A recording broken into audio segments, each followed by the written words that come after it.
กราบทักทายสบายดีและสวัสดีพ่อแม่พี่น้องปองป่ายเบิร์ดสุขูสุคนเนาะ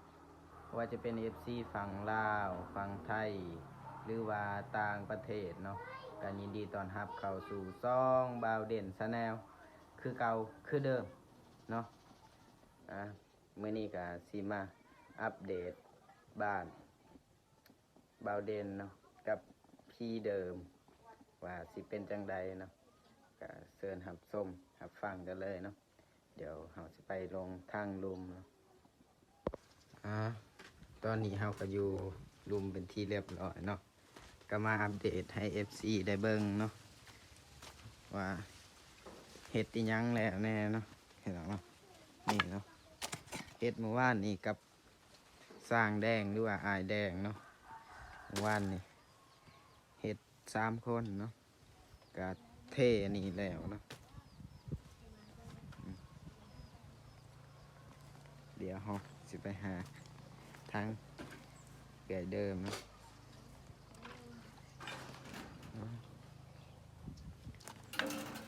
โชว์กำลังนะคือว่าเอาสบายดีนะไอเดิมสบายดีพ่อแม่พี่น้องคุณยายใจบุญทุกท่านสบายดี FC พังไทยพังลาวอยู่ต่างประเทศหรืออยู่ในบ้านก็ขอสบายดีและสวัสดีเบิร์ดสุขุสุขคนสบายดีแม่เบิร์ดทุกคนสบายดีน้องดำดูสบายดีไอเดิมกำลังเฮ็ดหยังฮะล้างถ้วยมื้อนี้บ่ได้ไปใส่โอ้ล้างถ้วยเนาะเลยเพราะว่ามื้อนี้สร้างบ่ได้มาเนาะพี่น้องเนาะเพราะว่าบ่ฮู้ว่าสร้างไปใส่เนาะหรือว่าไปทางบ่าวตูนเนาะเฮาก็บ่จักสิว่าเนาะแต่ว่านี่เนาะน้องเด่นก็มาถ่ายอัปเดตนี่แหละเนาะพี่น้องเนาะ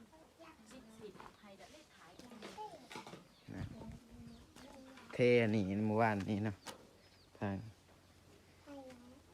ก็ได้ซ้ำนี่แล้วเนาะวันนี้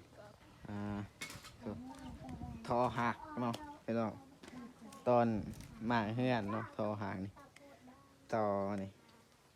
เขาแท้ต่อไปล้างถ้วยกะยากแน่น้อยนึงเนาะทายอย่าเดิมนะเป็นล่างถ้วย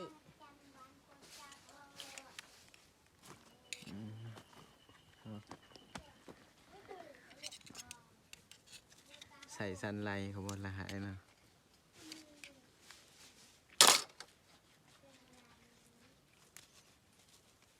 นี่ใส่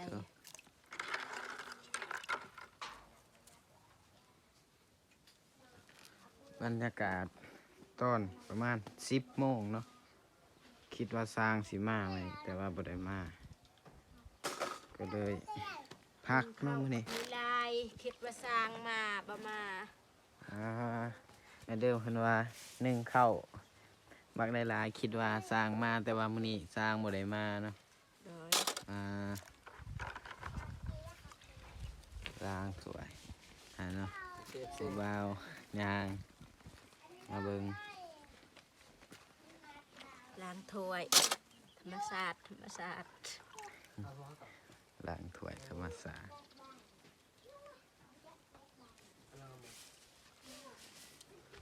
เดิมคือว่าเปิดน้ำไหลเลยมันจึงนั่นน่ะจักหน่อยบัดล้าง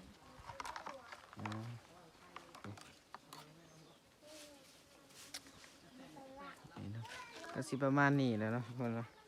ก็บ่มีหยังหลายมานี่ถ่ายเบื้องนี้อีกเนาะพี่น้องถ่ายเบื้องนี่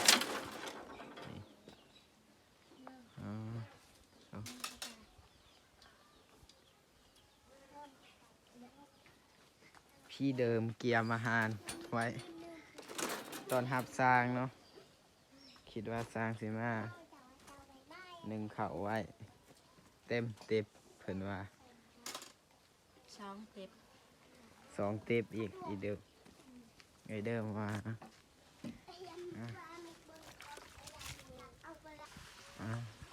โตเนาะเดิมก็ล้างถ้วยเกือบแล้ว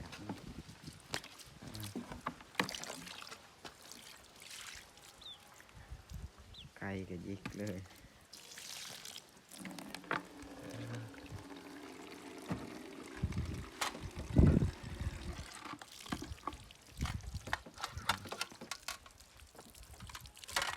กำลังไหลอยู่เนาะไหลถ้วย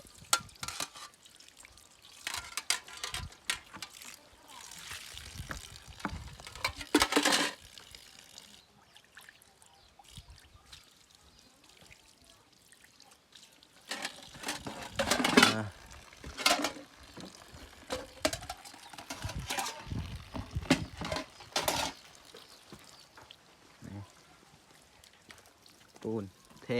หวานแห้งแล้วเนาะพี่น้องเนาะ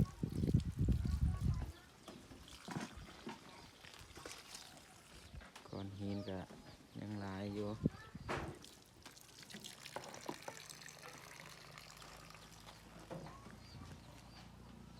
เสา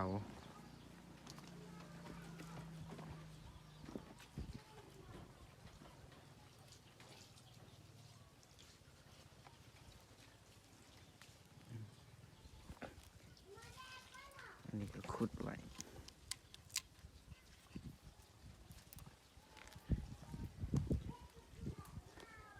ก็สีประมาณนี้แล้วเนาะพี่น้องเนาะ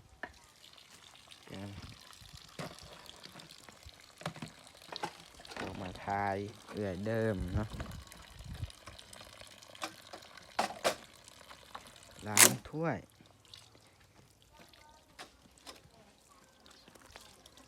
นี่เนาะทายเดิมน้ำแล้วก็เบิ้งบรรยากาศ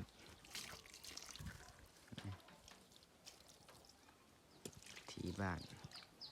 บาวเด่น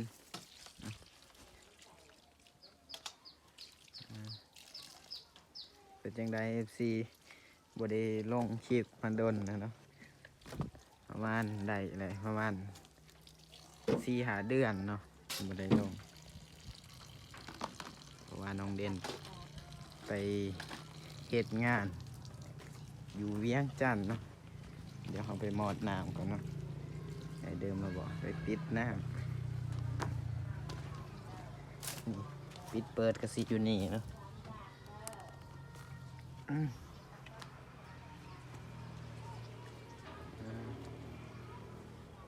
ล้างหน้าไอเดิม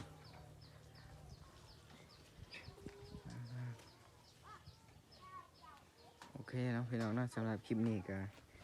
บ่ยาวเนาะเพราะว่าเป็นสิเฮ็ดหยังเนาะน้องเด่นเพราะว่าสร้างบ่ได้มากคันว่าสร้างมาน้องเด่นก็สิเฮ็ดซอยแล้วก็สิค่อยๆถ่ายคลิปเอาเนาะพี่น้องเนาะตอนที่ทีมงานบ่มาเนาะ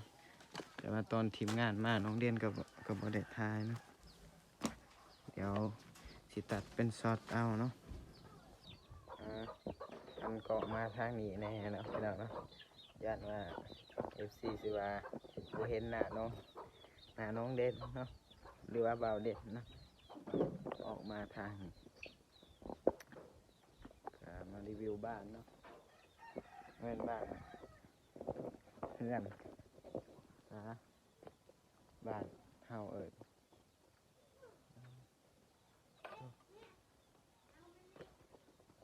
บรรยากาศกะน้องเด่นกะสีเคินกล่องแน่น้อยนึงเนาะเพราะว่าบ่ได้ถ่ายโดนแล้วเนาะพี่น้องกับบ่ว่ากันเนาะไอเดิมเพิ่นก็อยู่เฮือนเนาะขึ้นไปไว้ถ้วย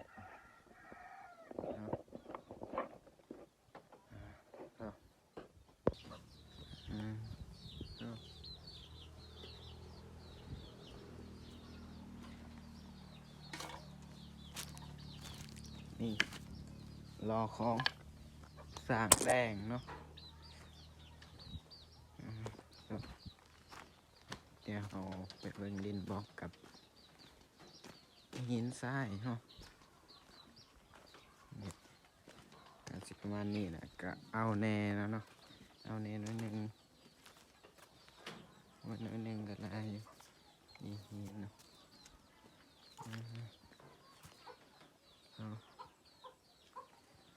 ปูนกะยังเหลือประมาณ10 ปลายเรือ8นะ2 4 6 8 10ยังเหลือ13เนาะอ่าเอา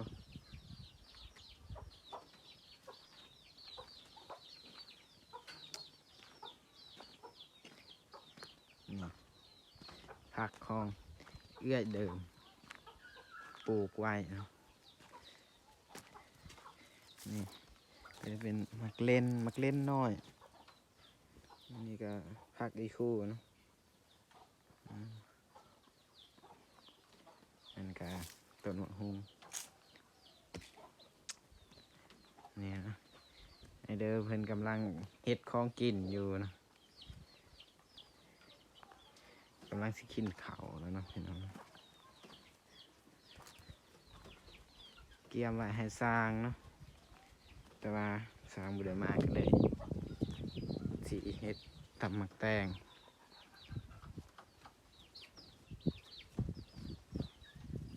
ตำน้อยเดียวเนาะตำก็บ่ได้หลายพอกินได้2 คนโอเคพี่น้องเนาะตัดภาพมากะขึ้นไปอยู่ถึงเฮือนเนาะเนาะหลังจากน้องเดนซีมาถาม FC เนาะว่าสีเฮ็ดคลิปดีหรือบ่นะส่วนใครมากกะอย่าลืมกดไลค์เนาะพี่น้องเนาะเผื่อเป็นกำลังใจให้น้องเดนเนาะหรือว่าบ่าวเดนนะบ่าวเดนก็ได้น้องเดนก็ได้เนาะ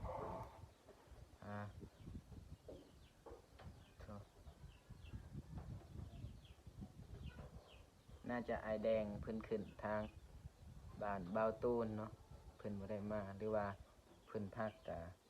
เป็นไปได้เนาะพี่น้องเนาะโอเคเนาะพี่น้องเนาะสำหรับคลิปนี้กะบ่ยืนยาวเนาะพี่น้องเนาะกะมาทักทายอัปเดตเนาะพี่น้องเนาะและต่อไปน้องเดนกะสิกลับมาถ่ายคลิปคือเก่าเนาะพี่น้องเนาะเพื่อให้ FC ได้เบิ่งได้ชมเนาะเป็นจังใด FC บ่ได้เห็นหน้าดนกะคิดฮอดคิดถึงกันอยู่บ่เนาะส่วนไผคิดฮอดกะอย่าลืมคอมเมนต์เนาะพี่น้องเนาะโอเคนะพี่น้องเนาะสำหรับคลิปนี้กะบ่ยืนยาวนะพี่น้องเนาะกะขอบคุณทางผู้ใหญ่ใจบุญแล้วก็ FC เบิดทุกท่านที่เข้ามาติดตามรับชมคลิปน้องเด่นแต่ต้นจนจบนะพี่น้องเนาะสำหรับคลิปนี้น้องเด่นก็ขอกล่าวคำว่าสบายดีเด้อบ๊ายบายเจอกัน EP ต่อไปเนาะ